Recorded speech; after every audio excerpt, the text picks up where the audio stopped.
Antoine Diouf. Mesdames et messieurs, bonjour. Le feu couvre à la Sonatel. 2 responsables syndicaux devaient répondre à une convocation de la gendarmerie de Anne ce matin, mais la direction générale a finalement retiré sa plainte. Les travailleurs s'opposent au projet d'externalisation. 44 employés de la société doivent être affectés à Huawei. Oui, ils se disent déterminés dans leur combat. Écoutons Ndei Funagnan, secrétaire général de la section télécom à Sonatel, au téléphone d'El Hadj Diogoudjena. Il y a 44 personnes qui sont concernées par ce projet pour le moment. C'est la première phase. Et ces 44 personnes doivent être transférées à Huawei. Donc hier, nous avions retenu de les rencontrer pour les rassurer, pour les accompagner. Donc nous avons tenu une assemblée générale avec eux au siège du Technopole. Donc nous avons tenu une assemblée générale avec eux et l'assemblée générale avait retenu de faire sortir de ce site qui nous appartient tous les étrangers qui y sont pour supprimer nos emplois. Ce que nous avons exécuté. Maintenant, après cela, nous sommes rentrés dans une salle occupée par les Chinois. Nous les avons fait sortir pour évaluer. Et donc, à partir de cette salle, le chef de département de la sécurité de Sonatel, M. Dambay en l'occurrence, accompagné du chef d'établissement de Technopole, sont venus accompagnés du commandant de la brigade de gendarmerie de Anne pour nous remettre des convocations, Babacar Sarr, le secrétaire général du site, et moi.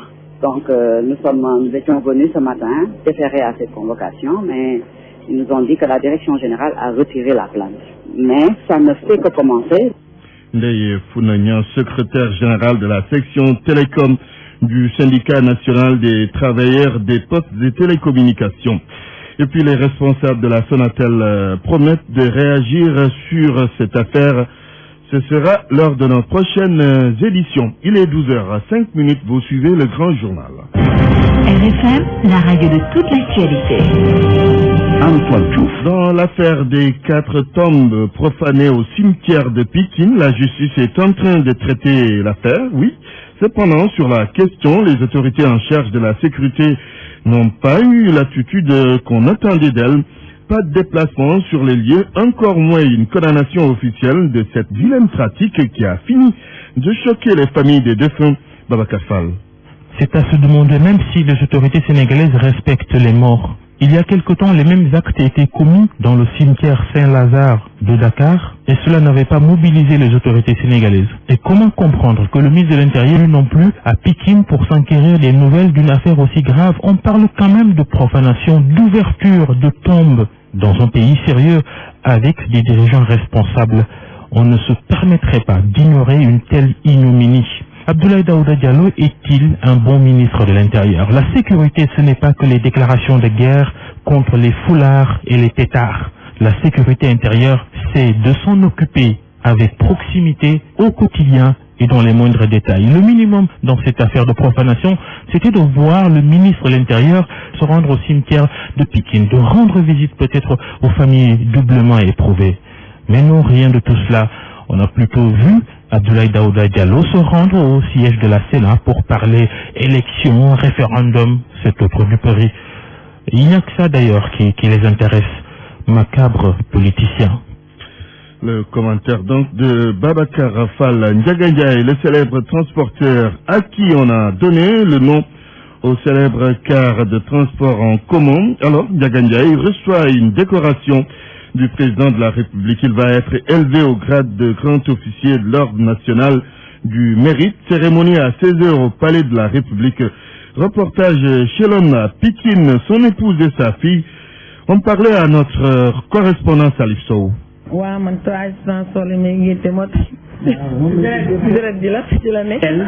c'est la fille du grand transporteur Ndiaga Ndiaye. Tel père, tel fils, dit-on ici. Je m'appelle Ndiaga Ndiaye. Je suis El Hadj Ndiaga Ndiaye, transporteur appliqué. Oui, c'est dans le sang. C'est dans le sang. Hein? Ouais, on est né d'une famille transporteur. Ouais, et on est bien gâtés sur le transport. On a un père exemplaire. Ouais, on a des véhicules grâce à mon papa. Je suis sa première femme. Il était chauffeur, mais à Darmoussi. Nous sommes en 1955, poursuit notre interlocutrice. Ndiaga Ndiaye, chauffeur, embrasse un nouveau métier, le transport. Sur le chemin de la réussite, il contourne tout obstacle. Ambition en bandoulière, il avance 60 ans durant. Depuis presque 50 ans, il est transporteur. Parce que moi, je l'ai connu transporteur. Il a modifié les Mercedes. Alors, en ce temps-là, les Mercedes n'étaient pas beaucoup à Dakar. C'est pourquoi les chauffeurs l'appelaient Ndiaga Ndiaye. Ndiaga Ndiaye, 80 ans aujourd'hui, est une référence pour ses enfants, un modèle de réussite sociale pour son voisinage et autres transporteurs. Sali Sow Pikine, Radio Futur Média. Macky Sall sera à Tivaouane demain. C'est un prélude au Gamou qui aura lieu dans 15 jours environ. Dans la cité religieuse, le chef de l'État va inaugurer un bloc scientifique et technologique. C'est le premier à Tivaouane d'ailleurs. Dans la ville, l'on se prépare à accueillir le président de la République. Correspondant Cheikh Anta Diop. Tivaouane s'apprête à accueillir le chef de l'État ce vendredi à l'occasion de l'inauguration d'un bloc scientifique et technologique, une infrastructure unique en son genre qui permettra aux jeunes de Tivaouane de bénéficier d'une formation encore beaucoup plus pointue. Cheikh Tidiane Diouf, député à l'Assemblée nationale représentant le département de Tivaouane. Le DST, c'est une série de 20 de ce genre qui doit être construit au Sénégal. Et le premier a été construit à Tivaouane. Tivaouane doit venir nous rendre hommage de ce geste qu'il a voulu faire pour Tivaouane. En plus d'autres actions entreprises dans le cadre de la modernisation de la ville de Tivaouane. Les responsables politiques de Tivaouane se sont donné la main pour réserver un accueil chaleureux au chef de l'État, Macky Sall. Abdoulaye Sall, le coordonnateur départemental de la paix. Nous avons décidé de travailler ensemble. Vraiment, vous allez voir, il y aura une mobilisation exceptionnelle pour vraiment recevoir le président de la République, Macky Sall. Toute la population de Tivaouane soit mobilisée, parce que comme vous le savez, le président a entrepris beaucoup de travaux au niveau de Tivaouane, comme il a l'habitude de le faire dans toutes les villes religieuses. Nous avons quand même un programme important de voirie, un programme important d'assainissement, un programme important de bâtiments que le président Macky Sall a bien voulu faire ici au niveau de Tivaouane. Rappelez que le président de la République sera encore à Tivaouane le samedi 19 décembre prochain dans le cadre de la traditionnelle visite de courtoisie à la famille de l'Hadj Malick Sy à l'occasion du Gamou. RFM Thiès, Cheikh Anta Diop. Sur RFM au moins, on a des informations sûres et utiles. RFM, la radio de toute l'actualité. Antoine Diouf. Reprise de la sonore, l'UNACOIS est candidate. L'Union nationale des commerçants et industriels du Sénégal a ficelé un solide dossier d'après ses responsables. L'organisation commerçante dispose de fonds. Elle a aussi des partenaires pour relancer l'usine. Le secrétaire permanent de l'UNACOIS, Ousmane Sindiaye, au micro d'El Hadj Daouda Diouf. La reprise de la SUNEOR intéresse l'UNACOIS. Le président de l'UNACOIS s'en est accordé avec l'essentiel des membres qui ont manifesté leur intérêt. Nous nous sommes également ouverts à certains partenaires sénégalais, d'autres privés tels que les stockeurs-collecteurs de graines, les producteurs et certaines organisations de transporteurs. Nous pensons qu'il faut envisager la reprise de la SUNEOR dans une perspective justement de réorganisation de toute la chaîne en positionnant maintenant un maximum de Sénégalais. Les moyens financiers existent toujours. Donc la question des moyens ne se pose pas naturellement. C'est un défi mineur pour nous. Ce qui va être déterminant, ce sont les clauses autour desquelles nous nous accorderons avec les autorités et le modèle économique que nous mettrons en place pour préserver les emplois, en créer de nouveaux, mais surtout aussi, comme je le disais tout à l'heure, développer une chaîne de valeur qui permettent de redonner à la filière ses lettres de noblesse. Vous en avez du service du Sénégalais? Nous sommes en contact avec elles, nous les avons saisies. Notre offre est certainement en étude à leur niveau. Ben là, nous attendons.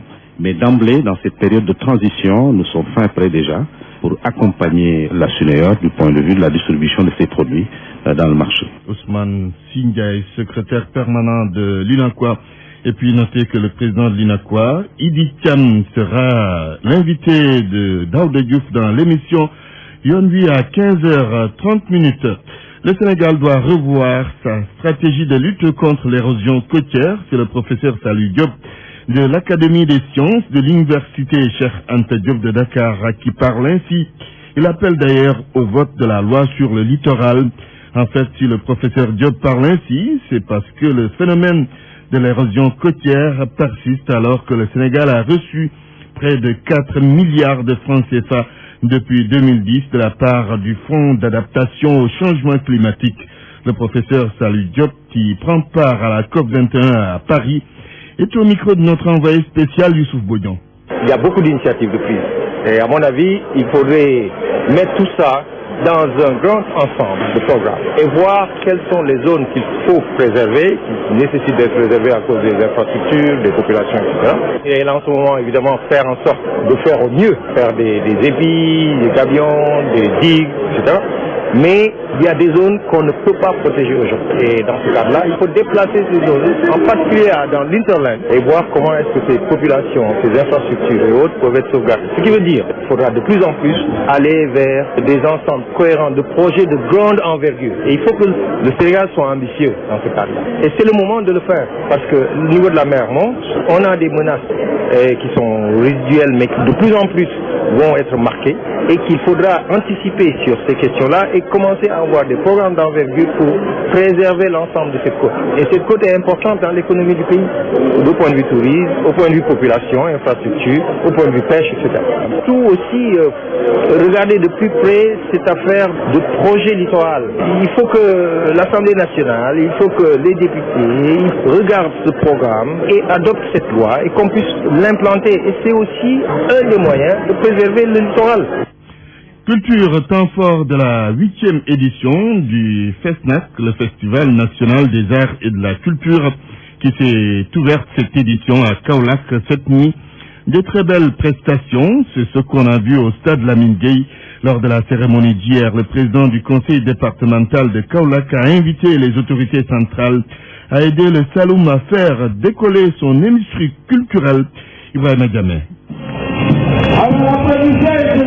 Toutes les régions du Sénégal, chacune par le biais de sa délégation, s'est distinguée dans ce défilé marquant la cérémonie d'ouverture de la 8e édition du FESNAC. De Dakar à Ziguinchor, en passant par Fatick et Kaolack, le passage des festivaliers devant le public a montré la véritable diversité culturelle au Sénégal.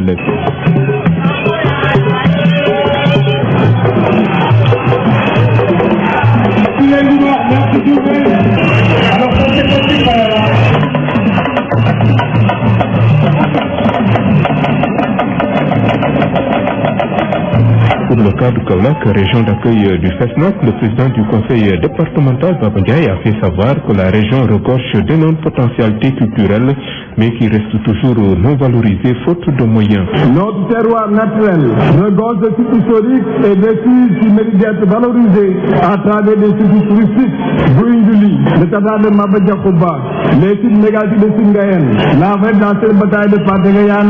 Cependant, l'exploitation maximale des potentialités de ce terroir requiert des moyens que nos communes locales ne peuvent pas encore mobiliser. C'est pour en appeler un appui renforcé du gouvernement afin que l'industrie culturelle et par retorser le tourisme puisse prendre son envol dans cette région dépourvue d'infrastructures dédiées. Dans la même mouvance, le président du conseil départemental a demandé au gouvernement d'apporter son soutien aux artistes de la région. Des jeunes talents se distinguent, souligne-t-il, mais faute de promotion, ils peinent à émerger. Ibrahima Diamé, Kaolack, Radio Futur Média. RFM. L'actualité internationale.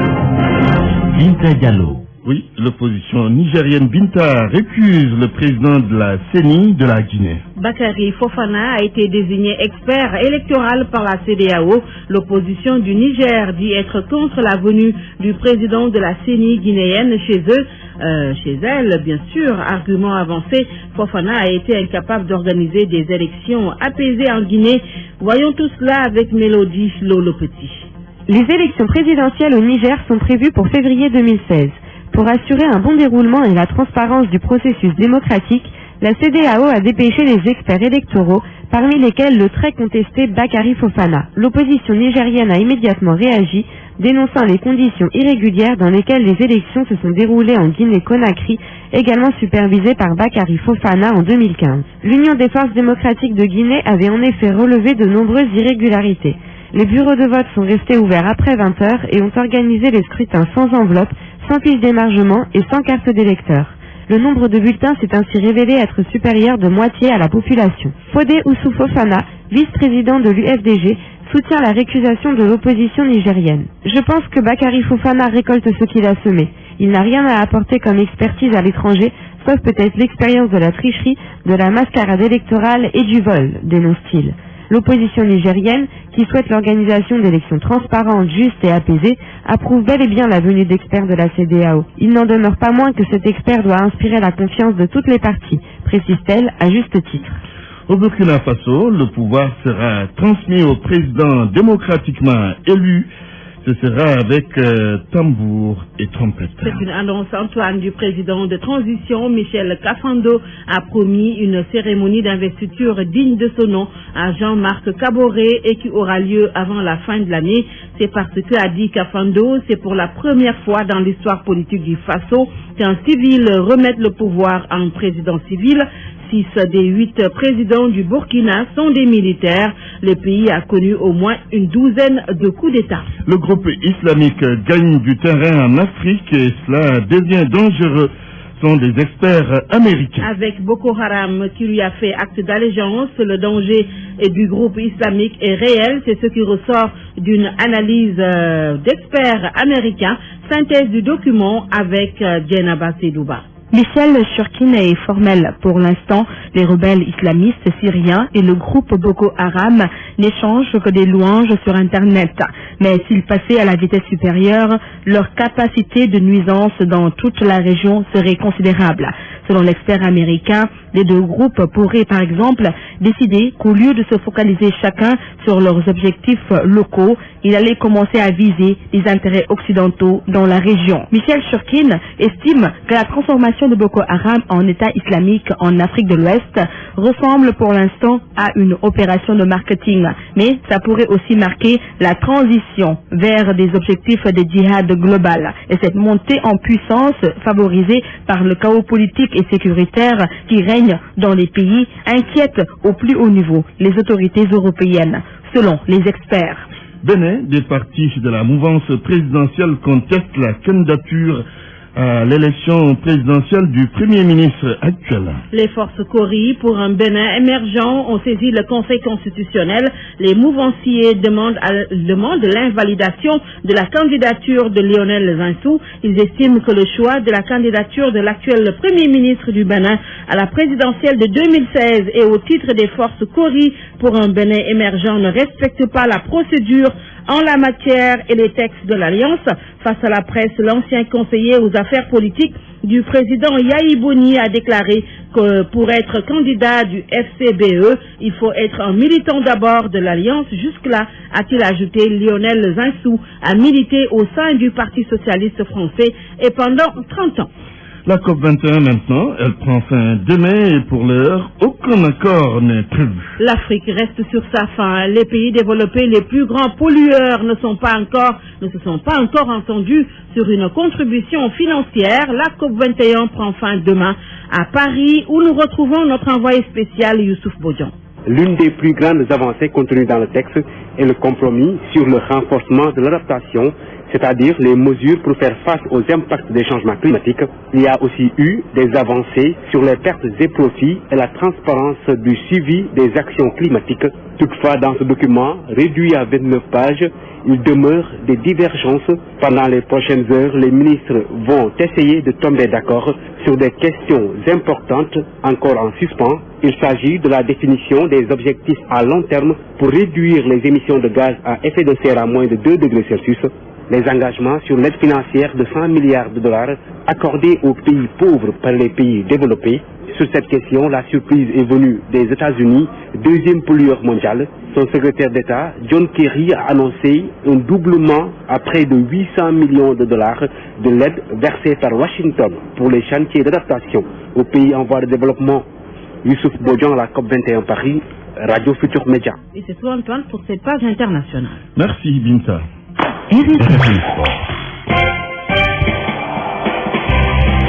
Malal Junior Gagne. Après la page internationale, voici la page des sports avec Malal Junior Gagne. Football Malal, le Sénégal échoue encore aux portes de la finale d'une Coupe d'Afrique. Et c'est une nouvelle élimination des Olympiques en compétition africaine Comment donc expliquer ces défaites et ces échecs à répétition? Pourquoi l'équipe nationale du Sénégal ou les équipes nationales du Sénégal n'y arrivent toujours pas en phase finale de Coupe d'Afrique, surtout lors des demi-finales? Élément de réponse dans ce dossier de Sodecham. Le Sénégal rate une fois de plus l'occasion de remporter une Coupe d'Afrique des Nations en une année. Le Nigeria est pas encore passé par là. Pour le journaliste sportif Abdoulaye Thiam, le Sénégal doit apprendre à gérer les matchs à élimination directe.